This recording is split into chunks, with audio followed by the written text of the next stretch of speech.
آخر میں فرمایا وَمَن يُشْرِكْ بِاللَّهِ فَقَدِ افْتَرَىٰ إِثْمًا عَظِيمًا، جو اللہ کے ساتھ شریک ٹھہراتا ہے اس نے بہت بڑے گناہ کا بہتان باندھا، یعنی اللہ تعالیٰ کے ساتھ۔ یہ 48 نمبر آیت ہے، اور اسی سورت کی 116 نمبر آیت کے آخر میں فرمایا وَمَن يُشْرِكْ بِاللَّهِ فَقَدْ ضَلَّ ضَلَالًا بَعِيدًا، جو اللہ کے ساتھ شریک ٹھہراتا ہے تو اس نے بہت بڑے گناہ کا بہتان باندھا، یعنی اللہ تعالیٰ کے اوپر بہتان باندھتا ہے کہ انہوں نے دوسروں کو یعنی مخلوق کو اپنا شریک بنایا ہے۔ اس لیے جب آپ کسی کو کہتے ہیں کہ آپ شرک کے مرتکب ہیں تو وہ یہ ہرگز ماننے کے لیے تیار نہیں کہ ہم اللہ کے ساتھ شریک ٹھہراتے ہیں۔ ہر ایک نے جواز بنایا ہوا ہے، تعویل کے ساتھ شرک کرتا ہے۔ مثلا کہتے ہیں کہ اللہ تعالیٰ نے ان کو یہ چیزیں عطا کی ہیں، حالانکہ قرآن کریم میں کہیں بھی یہ نہیں آتا کہ میں نے اپنی قدرت، اپنی طاقت اپنے بندوں میں تقسیم کر دی ہیں، ان کو عطا کی ہیں۔ اور اس بات کو یاد رکھیں کہ شرک کرنے کی وجہ سے انسان اسلام سے خارج ہو جاتا ہے، اگرچہ اس دنیا میں ظاہر میں وہ مسلم ہے، نماز، عبادات، حج ادا کرتا ہے، مگر اللہ کے ہاں اس کا کوئی اسلام نہیں۔ دیکھیے رسول اللہ صلی اللہ علیہ وسلم کے زمانے میں کچھ لوگ اندر سے شرک کرتے تھے، یعنی مشرکین کی طرح منافقین بھی تھے، مگر اللہ تعالیٰ نے ان کے ایمان کو قبول نہیں فرمایا۔ فرمایا ان المنافقین فی الدرک الاسفل من النار وَلَن تَجِدَ لَهُمْ نَصِيرًا، بے شک منافقین جہنم کے سب سے نچلے طبقے میں ہوں گے اور آپ ان کا کوئی مددگار ہرگز نہ پائیں گے۔ سورۃ النساء کی 145 نمبر آیت ہے۔ دیکھیے ان کو سب سے زیادہ عذاب ہوگا، اس لیے کہ جہنم کے نیچے سب سے زیادہ سخت عذاب ہے، کیونکہ ظاہر میں وہ اسلام کا لبادہ اوڑھ کر اندر کفر و شرک چھپا کر مسلمین کو دھوکہ دیتے ہیں، اور یہ سب سے زیادہ خطرناک ہیں۔ شرک اکبر کی بہت سی اقسام ہیں، تھوڑی سی اور بیان کی جاتی ہے، اس کے بعد شرک اصغر کے متعلق بتایا جائے گا انشاءاللہ العزیز۔ غیب کے حالات معلوم کرنے کے لیے کسی کو اپنا ہاتھ دکھانا، مصیبتوں کو دور کرنے کے لیے یا جادو کو دور کرنے کے لیے تعویذ گلے میں لٹکانا، یا پانی میں ڈال کر کسی کو پلانا، گھر میں کسی جگہ لٹکانا، ہر حال میں تعویذ کو رسول اللہ صلی اللہ علیہ وسلم نے شرک بتایا ہے۔ اگر اس میں قرآنی آیات ہیں اس سے بھی بچنا چاہیے۔ ستاروں کی برکت و تاثیر پر یقین رکھنا، مثلا کچھ لوگ اپنی انگوٹھیوں میں خاص قسم کے ہیرے یا پتھر ڈالتے ہیں اور وہ یہ سمجھتے ہیں کہ اس ہیرے اور پتھر کا تعلق فلانے برج سے، فلانے ستارے کے ساتھ ہے، لہٰذا جب یہ میں انگوٹھی ڈالوں گا تو اس کی برکت سے میری مصیبتیں ٹل جائیں گی اور میں بڑا مالدار ہو جاؤں گا۔ یہ بھائیوں بہت بڑا شرک اور کفر ہے۔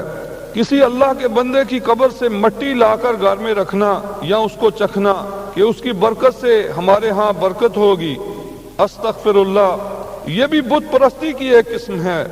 نماز کو ترک کرنا، رسول اللہ صلی اللہ علیہ وسلم نے فرمایا مسلم کی صحیح حدیث میں، بین العبد و بین الکفر و شرک ترک الصلاۃ، مومن کے اور کفر اور شرک کے درمیان نماز چھوڑنا ہے۔ اور ایک حدیث میں واضح لفظ میں آپ نے فرمایا کہ جس نے نماز چھوڑ دی اس نے کفر کیا یا شرک کیا۔ اللہ تعالیٰ کے نبیوں اور نیک صالحین یعنی اولیاء اللہ کو حد سے بڑھانا، یعنی ان کو نفع نقصان کا مالک سمجھنا، مصیبتوں کے وقت ان کو پکارنا، ان کے نام کی نظر اور نیاز دینا، اور اپنی گاڑیوں میں ان کے نام لکھ کر رکھنا کہ وہ ہماری مصیبتوں کو ٹالیں گے، استغفر اللہ، یہ کفر ہے اور یہ شرک ہے۔ نظر بد سے بچنے کے لیے اپنی گاڑی میں جوتے لٹکانا یا اپنے مکان کی چھت کے اوپر کالی ہنڈیاں رکھنا، بچوں کو نظر بد سے محفوظ رکھنے کے لیے دروازے پر کچھ لوگ عجیب و غریب چیزیں لٹکا دیتے ہیں، کوئی کدو لٹکاتا ہے، کوئی کسی درخت کی شاخ لٹکا دیتا ہے، کچھ لوگ خرگوش کی ہڈی کو لٹکا دیتے ہیں اور بچے کے قریب لوہے کو رکھ دیتے ہیں کہ اس سے نظر بد اور بلاہوں سے حفاظت رہے گی۔ غیر اللہ کے نام کا ذبح کرنا، چاہے ذبح کے وقت کوئی آدمی بسم اللہ کیوں نہ پڑھے، جب اس نے ذبح سے پہلے یہ ارادہ کیا کہ میں فلانے بزرگ کے نام کی دے رہا ہوں یا نبی کے نام کی دے رہا ہوں تو یہ شرک اور کفر ہوگا۔ وہ چیز چاہے چاول کی شکل میں ہو، کھانے کی شکل میں ہو، جب آپ غیر اللہ کے نام کی دیں گے تو اللہ تعالیٰ نے قرآن کریم میں اس کو کفر کہا ہے، شرک کہا ہے۔ کسی کے نام کا ختم دینا، 11ویں اور 12ویں دینا، جن بزرگوں کے نام کی 11ویں دیتے ہیں، عبد القادر جیلانی، کیا کبھی کسی بہن نے اور بھائی نے ان کی کتاب بھی پڑھی ہے؟ کسی کتاب میں یہ ذکر نہیں، نہ انہوں نے کہا تھا کہ میرے نام کی کوئی چیز دی جائے۔ لہذا مخلوق میں سے کسی کے نام کا چڑھاوا دینا، نظر دینا، یا اولیاء اللہ کی بزرگوں کی قبروں کا طواف کرنا، اسی طرح غیر اللہ کی قسم کھانا، چاہے وہ کعبے کی قسم ہو، اللہ کے نبی صلی اللہ علیہ وسلم نے منع فرما دی ہے۔ ترمذی کی صحیح حدیث میں آتا ہے کہ کچھ لوگوں نے رسول اللہ صلی اللہ علیہ وسلم کو آ کر بتایا کہ یہودیوں نے ہمیں کہا ہے کہ تم لوگ بھی شرک کرتے ہو۔ یہ دو قسم کی حدیثیں ہیں، ایک ظاہر میں اور ایک خواب کا واقعہ ہے۔ تو مسلمین نے یہود سے پوچھا کہ ہم کیا شرک کرتے ہیں؟ تو وہ کہنے لگے کہ تم لوگ بھی کہتے ہو کعبہ کی قسم، تو یہ شرک بنتا ہے۔ تو اللہ کے نبی صلی اللہ علیہ وسلم نے فرمایا کہ جب تم میں سے کوئی کہے تو کہے رب کعبہ، یعنی کعبہ کے رب کی قسم، نہ کہ کعبہ کی قسم کھائے۔ بدشگونی لینا، یعنی آپ نے دیکھا ہوگا کہ کچھ لوگ ہندوؤں کے طریقے پر چلتے ہوئے بہت سی بدشگونی لیتے ہیں کہ آج بلی میرے آگے سے گزر گئی، میں نے کام پہ جانا نہیں اور میرا سفر منحوس ہوگا۔ اگر کام پہ جاتے ہوئے راستے میں کسی نے پیچھے سے آواز دی تو کہتے ہیں کہ میں سارا دن جو کمائی کروں گا یا کام کروں گا اس میں برکت نہیں ہوگی۔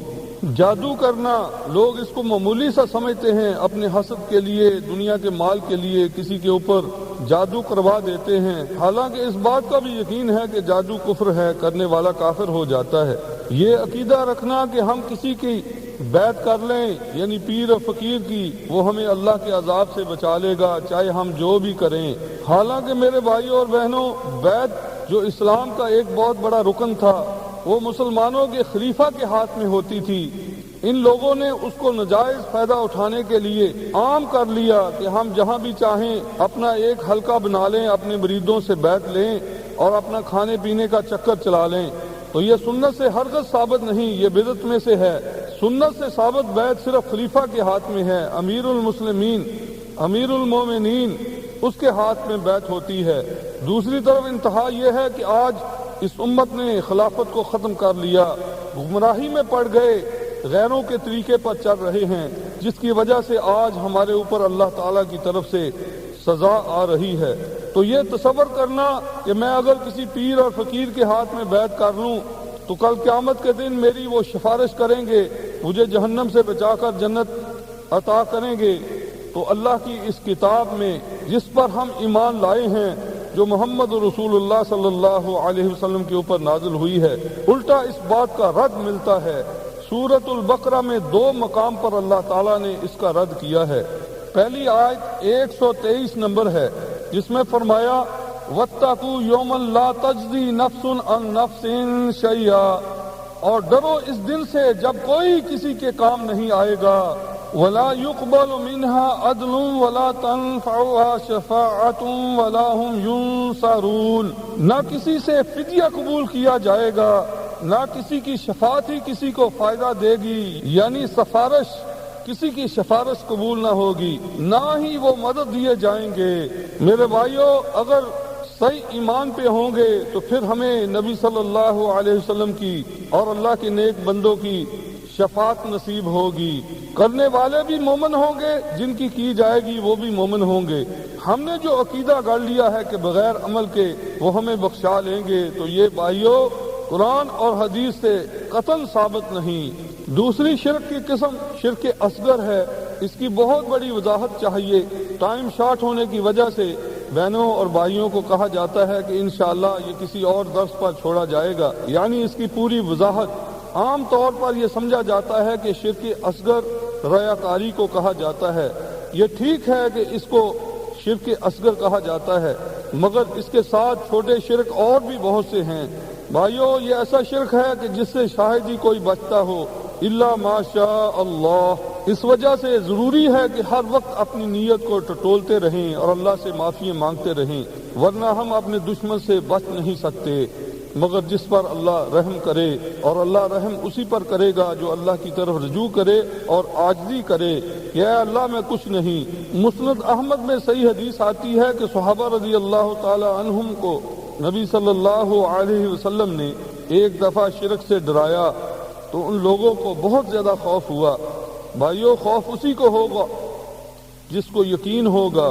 تو آپ نے ان لوگوں کو یہ دعا سکھلائی جو اللہم انی اعوذ بک ان اشرک بک وانا اعلم واستغفرک لما لا اعلم۔ اے اللہ، میں تیری پناہ مانگتا ہوں اس بات سے اور اس شرک سے بھی تیری بخشش مانگتا ہوں جو میں نہیں جانتا، یعنی انسان ہونے کی وجہ سے جو میرے دل کے اندر چیزیں پیدا ہو گئی ہیں، یعنی ریاکاری، تو اللہ تعالیٰ سے امید رکھے کہ اللہ اس کو معاف کرے گا، مگر نیتاً ارادتاً ابتدا میں دکھلاوے کی نہ ہو، ورنہ میرے بھائیوں بڑا مشکل معاملہ ہے۔ مسند احمد کی حدیث میں بھی رسول اللہ صلی اللہ علیہ وسلم اپنی امت پر ڈرے ہیں، فرمایا اخاف ما اخاف علیکم الشرک الاصغر، مجھے تم پر جس امر کا سب سے زیادہ خطرہ نظر آ رہا ہے وہ شرک اصغر ہے۔ تو پوچھنے والوں نے کہا شرک اصغر کیا ہے؟ فقال الریا، تو آپ نے فرمایا ریاکاری۔